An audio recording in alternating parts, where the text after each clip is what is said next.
UGC जहन एले तो हम सब एक वीडियो बनेलिए जे यूजीसी गलत है, नहीं हेबाक चाहिए। तो किछ असामाजिक तत्व कह लगला नहीं नहीं जे भेलैया से सही भेलैया, अहाँ सब बड गलत केने छियै, एना केने छियै, ओना केने छियै। मानै छी दू चारिटा सब में होइ छै, बातर सब में होइ छै, अहूँ सबके समाज में, हमरो समाज में। लेकिन एकर मतलब ई थोड़े छै जे पूरा स्वर्ण समाज अहाँ के क्रिमिनल, गुंडा, आतंकवादी छै। निको लोग तो हेथिन।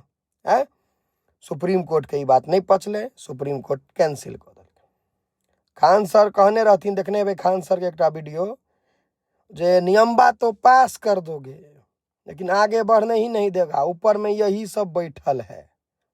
बुझलिए, भ गेलै, सुप्रीम कोर्ट डिनाई कऽ देलकै। आप बताओ, जे सब ई असामाजिक तत्व, जे सब समाज में गंदगी फैलबै छियै, वो सब जे उल्टा पुल्टा बजै छलियै, कोन फायदा भेल बाजि कऽ? हैं किछ फायदा भेल? भूकि लेलहुँ, भऽ गेल। सुप्रीम कोर्ट डिनाई कऽ देलकैया। बुझल है ने? आ नहीं बुझल है तो न्यूज सब खोलू, गूगल खोलू। हैं वाह, आब कहू केहन मोन लगैया?